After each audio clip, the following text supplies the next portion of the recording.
हज़रत इब्राहीम की इस सीरीज़ में आपको हमने पिछले वीडियो में बताया था कि हज़रत इब्राहीम ने किस तरह बुत फरोशी से इनकार किया और मजबूर हो गए, और हज़रत इब्राहीम ने नमरूद के दरबार में पहुंच के किस तरह नमरूद को आजिज़ और चुप करवा दिया गया, और हज़रत इब्राहीम ने किस तरह बुत शिकनी की।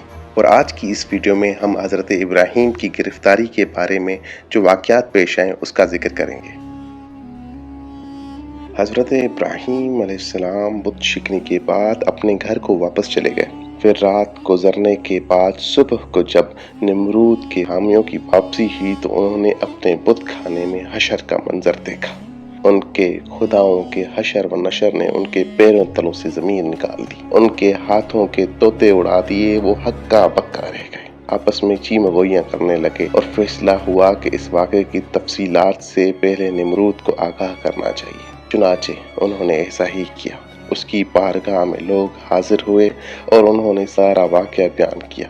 नमरूद ने कहा, जबकि किसी को देखा नहीं किया तो क्यों कर किसी को सजा दी जा सकती है।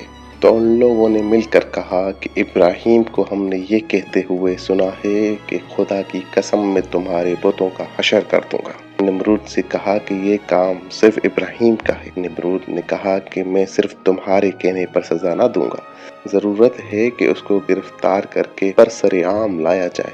चुनाचे उसने उनकी गिरफ्तारी का हुक्म दे दिया और वो गिरफ्तार करके दरबारे नमरूद में हाजिर किए गए। नमरूद ने पूछा, ए इब्राहीम, क्या ये हरकत तुमने की है?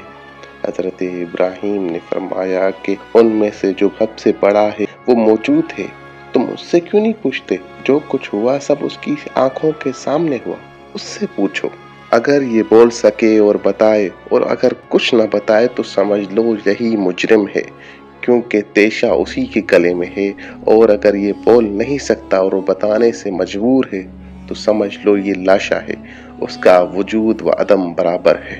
हजरत इब्राहीम के इस जवाब से लोगों पर निहायत अच्छा असर पड़ा और उनमें से अक्सर हजरत इब्राहीम के हम ख्याल हो गए और आपस में कहने लगे कि वाकई अगर बुत में कोई ताकत होती और ये कुछ कर सकते तो अपने को सबसे पहले उन्हें बचाना चाहिए था। ये सबसे बड़ा जो बुत है वो तो मौजूद था, अगर उसमें कोई ताकत होती तो ये अपने दीगर साथियों को जरूर बचा लेता। जबकि मुशरिकीन शर्मिंदा हुए तो उसी हालत में इब्राहीम के पास आकर कहने लगे कि जब तुम जानते हो ये बोल नहीं सकते तो फिर उनके मुताल्लिक बोलने और ना बोलने का सवाल क्यों ही पैदा किया?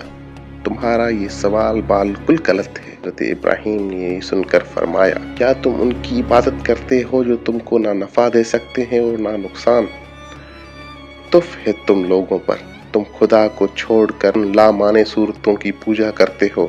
हज़रत इब्राहीम की गुफ्तगू सुनकर सब खामोश हो गए और बहुतों ने हज़रत इब्राहीम की बात मान ली और मुसलमान हो गए। हज़रत इब्राहीम बराबर तबलीग करते रहे और मुसलमानों की तादाद में मुसलसल इजाफा होता रहा।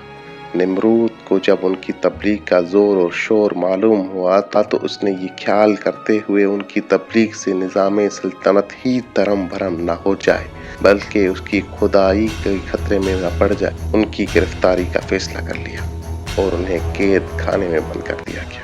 नमरूद ने उनको गिरफ्तार करवा के एक आहिनी तनोर में बंद कर दिया और उसमें भरपूर आग जलवा दी।